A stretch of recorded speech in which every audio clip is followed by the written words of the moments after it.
एक बार एक गांव में कृष्णा नामक व्यक्ति रहता था। हर रोज वह दूध से घी बनाया करता था और अपने गांव के बाजार में बेचता था। यही थी उसकी रोजी रोटी कमाने का जरिया। अपने शुद्ध और मजेदार घी के लिए कृष्णा बहुत मशहूर था। घी ले लो, शुद्ध देसी गाय का घी ले लो, घी ले लो, घी ले लो। एक दिन एक मिठाई वाला सुंदर ने कृष्णा को बुलाया और 1 किलो घी के लिए मांगा। कृष्णा गया उसके पास। कृष्णा भाई, मुझे 1 किलो घी चाहिए।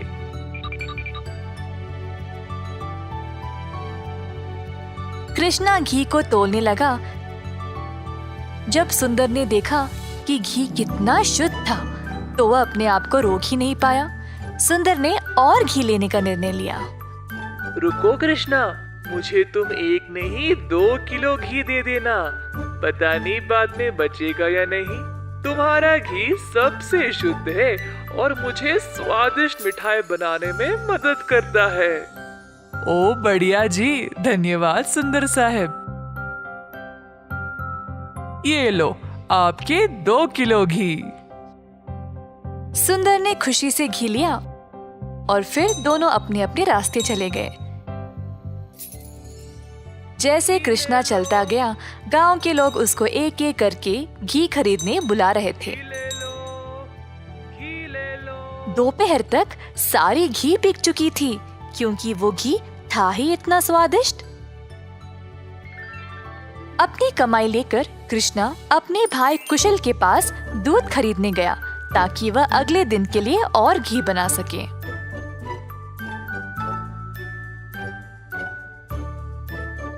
हर रोज कुशल देखता था कि उसका भाई बहुत घी बेचकर अच्छा पैसा कमा रहा था और उसका कारोबार दिन पे दिन और भी ज्यादा बढ़ने लगा।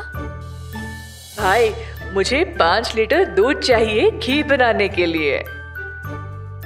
ओह, अभी तो मेरे पास नहीं है 5 लीटर। क्यों ना तुम शाम को आ जाओ, मैं तुम्हारे लिए बाजू में रखूंगा।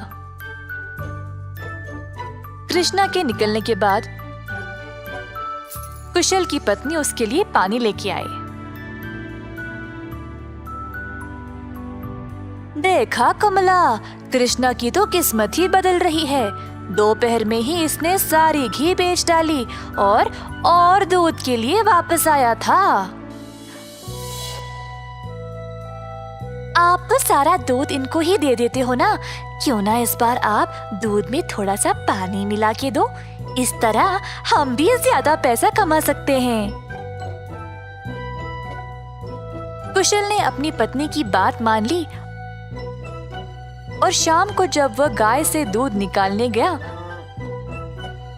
तो उसने दूध में पानी डालकर कृष्णा के लिए बाजू में रखा।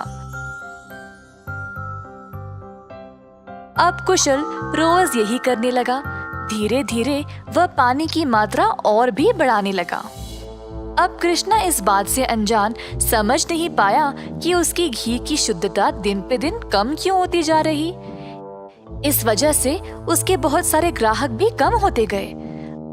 अब कृष्णा दूध की गुणवत्ता को जांचना चाहता था तो उसने दही जमाया। जब दही जमा तो उसने ऊपर इतना सारा पानी देखा।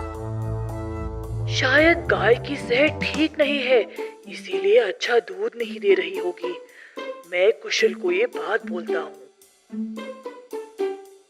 जब कृष्णा कुशल के घर गया तो उसने अपने भाई और उसकी पत्नी को दूध में पानी मिलाते हुए देख लिया। अब उसको समझ आ गया कि उसकी घी की शुद्धता इतनी कम क्यों हो गई थी। ना जानते हुए कि वह क्या करे और बिना कुछ कहे कृष्णा वहां से निराश होकर चला गया। अब कृष्णा ने अपनी कमाई से 2 गाय खरीदे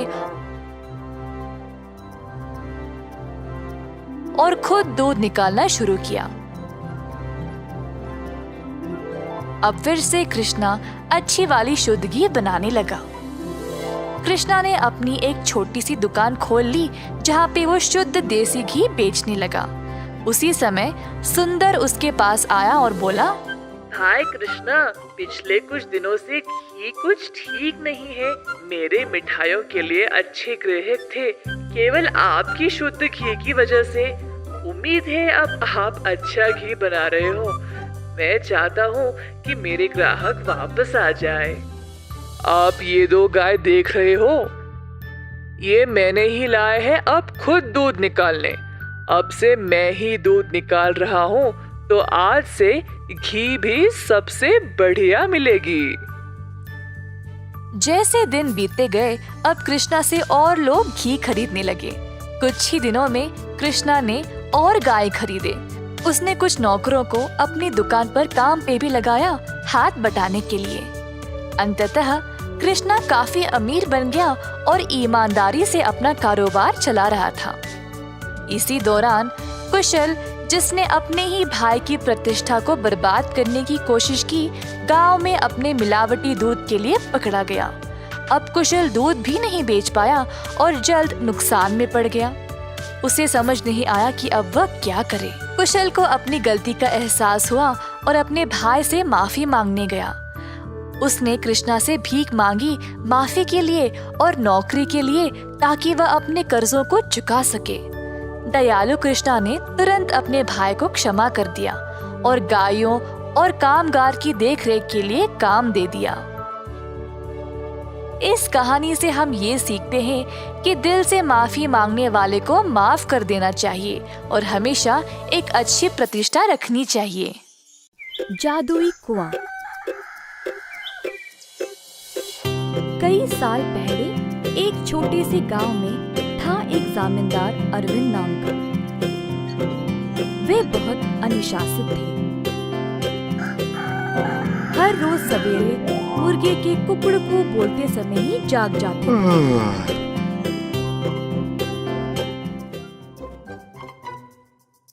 फिर अपने नौकरों को जगा के उन्हें काम पे भेजते थे। चंद्रा और सूरी नामक 2 मुलाजिम जमींदार के लिए काम पे नए नए आए हुए थे, परंतु वे दोनों काफी आलसी थे और सवेरे उठ के खेत में जाना उनके लिए बहुत कठिन लग रहा था। दोनों एक कुएं के पास सोते थे। एक दिन चंद्रा ने सूरी से कहा, हाय रे, हर रोज सवेरे जाग के जाना बहुत ही कठिन काम है ना। सूरी को भी ऐसा ही लगा। हाँ चंद्रा, परंतु हम करे तो क्या करे, मुर्गे के कुकड़कू से ही जमींदार जी जाग जाते हैं। अरविंद जी ने इन दोनों का व्यवहार ध्यान से और चुपचाप से जांचा। आखिरकार उन्होंने एक दिन उन दोनों को सबक सिखाना चाहा। एक दिन जब दोनों सो रहे थे, कुएं के अंदर से आवाज आई, सूरी, कितनी देर और सोओगे? उठो और काम पे निकलो। सूरी को नींद में ही आवाज सुनाई दी और वह अचानक से जाग गया। बाजू देखा तो चंद्रा आराम से सो रहा है। सूरी को समझ नहीं आया कि ये आवाज कहाँ से आई। बुरा सपना मान के वो फिर से सो गया। अगले दिन की बात है और दोनों उसी कुएं के पास सोए थे। इस बार कुएं वाली आवाज चंद्रा को सुनाई दी। वो भी अचानक से जाग गया। आसपास देखा तो सूरी आराम से सोया था।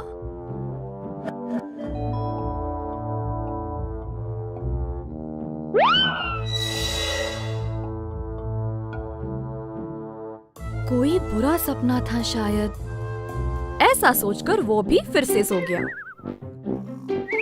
अगले दिन जब वे दोनों फिर से वहीं पे सो रहे थे, अचानक से एक खतरनाक आवाज सुनाई दी। दोनों एक साथ जागे और डर गए, एक दूसरे को देखने लगे। भाई सूरी, आपको भी सुनाई दिया क्या? हाँ चंद्रा, मैं बहुत डर गया और ये कोई बुरा सपना भी नहीं है। ये भयानक आवाज इस कुएं से आ रही। मैं काम पे निकल रहा हूँ, तुम्हें आना तो आओ। रुको रुको, मैं भी आऊंगा। उस दिन दोनों ने बहुत मेहनत से खेत में काम किया और दोपहर में भोजन के समय जमींदार जी के पास आए। खाना खाते समय दोनों की शक्ल पे सिर्फ परेशानी लिखी हुई थी। जमींदार जी ने पूछा कि हुआ क्या। चंद्रा और सूरी ने सारी घटना सुनाई। ये सुनकर जमींदार जोर जोर से हंसने लगे। सुनो तुम दोनों, वो कोई भूत या बुरा सपना नहीं था। मैंने देखा कि तुम दोनों कुछ ज्यादा ही आलसी थे, इसीलिए तुमको सबक देना चाहा। कुएं के पास वो मैं ही था जो आवाजें निकाल रहा था। अब आई समझ। अब से ये सुस्ती छोड़ो और ठीक से काम करो। उस दिन से सूरी और चंद्रा ने अपनी आलस्य छोड़ा और खेत पर पूरी मेहनत से काम किया। अच्छे से अपनी रोजी रोटी कमाई और खुशी से जीवन बिताया। एक बार गोपी नामक एक किसान रहता था।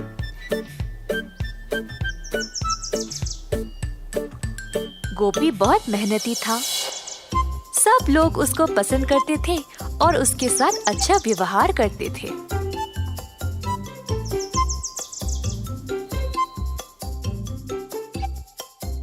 गोपी के घर के बाजू में रहता था किशोर। किशोर चाहता था कि गोपी से ज्यादा अच्छा नाम उसका हो जाए और इसके लिए उसने बहुत कोशिश की, परंतु उसको ऐसा मौका कभी नहीं मिला। एक दिन किशोर दूध बेचने के बाद अपने घर वापस आया। बाहर सीढ़ियों पर बैठा था जब उसने पेड़ पर एक आम को लटकते हुए देखा।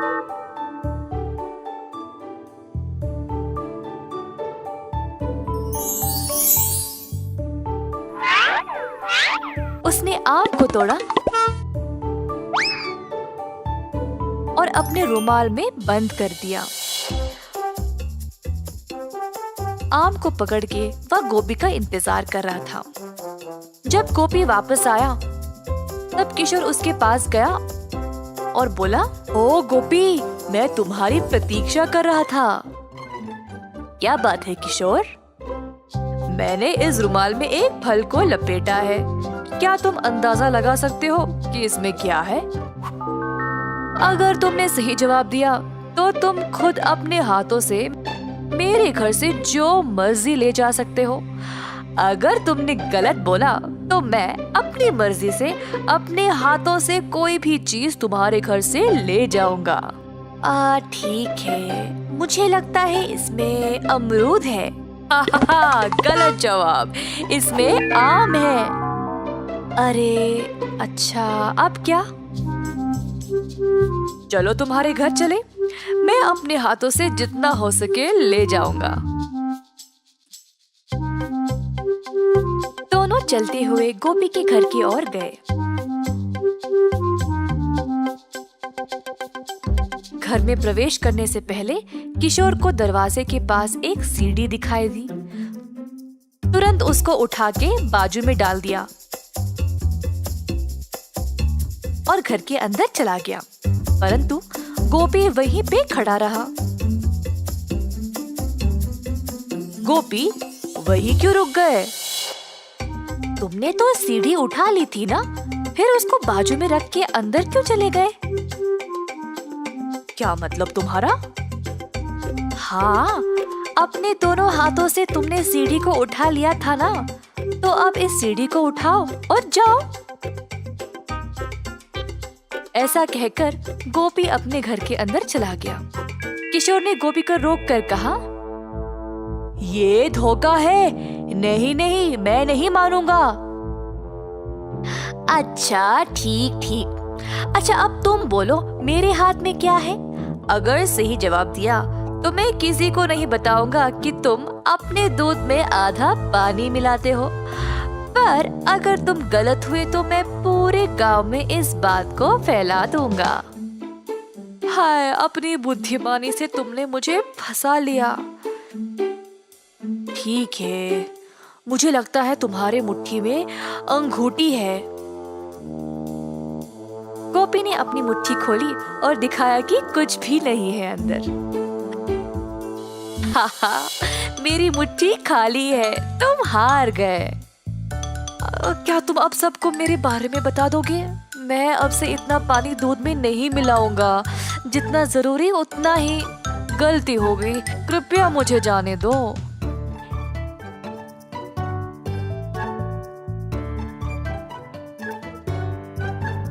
इस कहानी से हम ये सीखते हैं कि आत्म अनुशासन के बिना सफलता असंभव है। बंदर मामा। एक दिन बंदर मामा गहरी नींद में सोया था जब एक मीठी सुगंध ने उसे जगाया।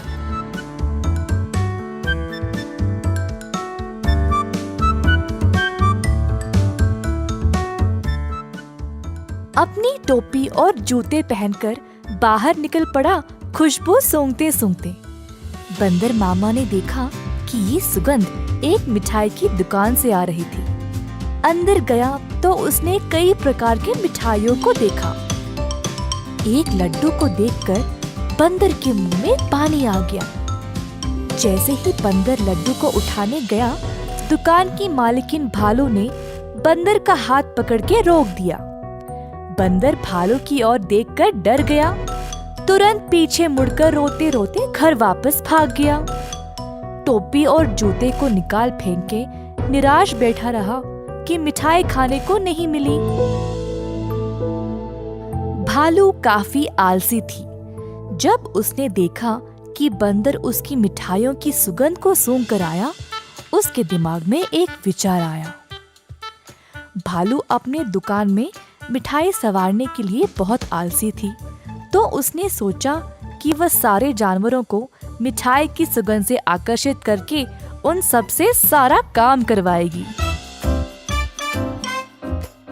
अगले दिन भालू जानबूझ के मिठाई हाथ में लिए सड़क पर चलने लगी। मिठाइयों की सुगंध से सब जानवरों को आकर्षित करे, यही थी उसकी योजना।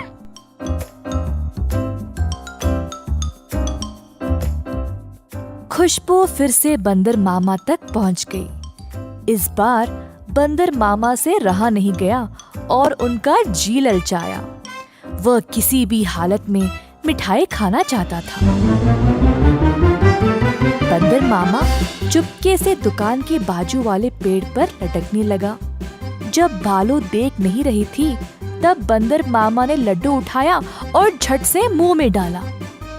परंतु लड्डू गरम गरम था और बंदर मामा का मुंह ही जल गया। बंदर मामा को बहुत गुस्सा था। जल्दी घर भागा और पानी पी लिया। फिर से अपनी टोपी और जूते निकाल फेंक के रोने लगा। एक छोटा चूहा खिड़की से अंदर आकर बंदर मामा से पूछा कि हुआ क्या। बंदर ने सारी घटना चूहे को सुनाई। चूहे ने बोला कि उसके साथ भी ऐसा ही कुछ हुआ था। हमारे साथ भी कुछ ऐसा ही हुआ था। हमें भी वो मिठाई चखनी है। मेरे पास एक योजना है, लेकिन कुछ दोस्तों की मदद की आवश्यकता होगी। चूहा जल्दी से गया और कुछ दोस्तों को लेकर बंदर मामा के घर वापस आया। चूहे की योजना के अनुसार सारे जानवर दुकान के खुलने से पहले ही वहां पहुंच गए। दुकान के पीछे के रास्ते से एक सुराख बनाया और अंदर घुस गए। एक बंदर सारे मिठाइयों को देखकर ललचा गया। जोश में आकर कूदने लगा और नाचते नाचते केक के मिश्रण में गिर पड़ा। एक और बंदर एक बड़े से बाल्टी में झांका, ये सोचकर कि अंदर मिठाई होंगे, और फिसल के उसी के अंदर गिर गया। तीसरे बंदर ने एक बड़ी गोल सी थाली पर लड्डू देखा। थाली की ओर दौड़ा और लड्डू खाने की कोशिश की, परंतु थाली गोल गोल घूमने लगी। बंदर लड्डू के पीछे भागता रहा और थाली रुकने का नाम ही नहीं ले रही थी। इसी दौरान भालू दुकान पर आ पहुंची। एक बंदर केक के मिश्रण में फंसा था। दूसरा बड़ी बाल्टी में और तीसरा बस लड्डू के पीछे गोल गोल घूम रहा था। ये सब देखकर भालू आश्चर्यचकित रह गई और सोची कि ये बंदर यहाँ चोरी करने आए हैं। जल्दी से एक छड़ी उठाई और बंदरों को मारने ही वाली थी जब एक बंदर ने बोला, हम यहाँ चोरी करने नहीं आए हैं, हम केवल आपकी मिठाई को चखना चाहते थे। इनकी सुगंध इतनी मजेदार है, बस हमसे रहा नहीं गया। भालू ये सुनकर जोर से हंसने लगी। मेरे दुकान में चोरी छुपे घुसना गलत बात है। खैर छोड़ो, वैसे भी मुझे मिठाई बनाने में मदद चाहिए। अगर तुम लोग हर रोज मेरी सहायता करोगे तो मैं तुम्हें अच्छे अच्छे मिठाई खाने के लिए दूंगी। ये सुनकर बंदर मामा और उसके दोस्त खुश हो गए। उस दिन से सब जानवर मिठाई की दुकान पर काम करने लगे। भालू ने अच्छे से बंदरों का फायदा उठाया, बंदरों से मिठाई बनवाई और सजा सवार के रखवाया भी। मिठाई बेचने का काम भी बंदरों को ही दे दिया और भालू सिर्फ बैठ के मजे ले रही थी। भालू का पति ये सब देख रहा था।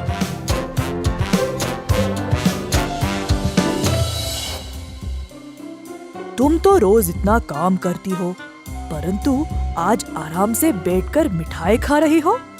दुकान भी बंदरों से भरा पड़ा है। ये क्या हो रहा है यहाँ पे? बंदरों ने मेरा काम आसान कर दिया है। वे खुशी खुशी सारा काम कर रहे हैं और बदले में मुझे ज्यादा कुछ देने की आवश्यकता भी नहीं। बस दिन में एक एक मिठाई देके काम चला रही हूँ। बंदर मामा कोने में इन दोनों की बातें सुन रहा था और ये सब जानकर उसे बुरा लगा।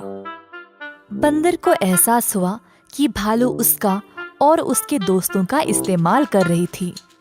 बंदर मामा आगे आया और बोला, भालू जी, हमें आपकी मिठाई बहुत ही ज्यादा पसंद है, परंतु आप हमारी इस कमजोरी का फायदा नहीं उठा सकती। ऐसे स्वार्थी बनके किसी को इस्तेमाल करना गलत बात है। आपको दिखता नहीं हम सब यहाँ कितना मेहनत कर रहे हैं। अंत में भालू को अपनी गलती का एहसास हुआ और सुधार लाना चाहा। उस दिन से भालू और उसका पति दोनों दुकान पर जाकर बंदरों का हाथ बटाने लगे और सही पगार भी देने लगे। बंदर मामा खुश था कि भालू ने उसकी बात मानी और अपने व्यवहार को बदल डाला।